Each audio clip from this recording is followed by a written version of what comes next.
का पवित्र महाराष्ट्र में लोगों से क्या फील करेंगे आप? देखिए, सारी दुनिया इस वबा का मुकाबला करने से बेबस है। किसी के पास कोई दवा नहीं है।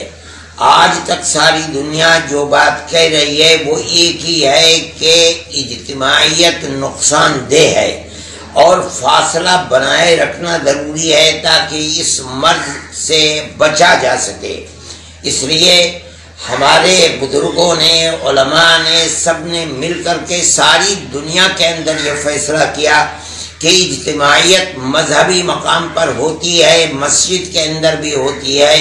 इस बुनियाद के ऊपर जमातें मस्जिद के अंदर न की जाएं बल्कि अपने घरों के अंदर पढ़ें। चुनांचे उसके ऊपर हिंदुस्तान में भी अमल हो रहा है।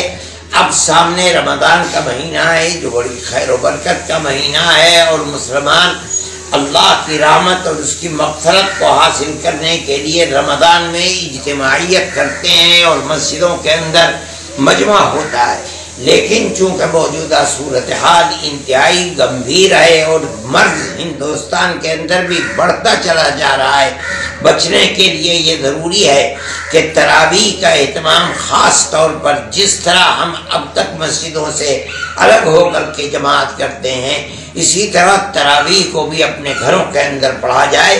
मस्जिद के अंदर सिर्फ इमाम और मुअज्जिन और ज़्यादा से ज़्यादा 2-3 आदमी अगर पढ़ लेते हैं कोई हरज की बात नहीं है। चाहे तरावीह अलम तरा कैफ से पढ़नी पड़े या पूरा कुरान अगर कोई हाफिज है तो वो पूरे कुरान को पढ़े, लेकिन इज्तिमाइयत के साथ नहीं, वरना इस मर्ज के ऊपर काबू पाना बड़ा मुश्किल है।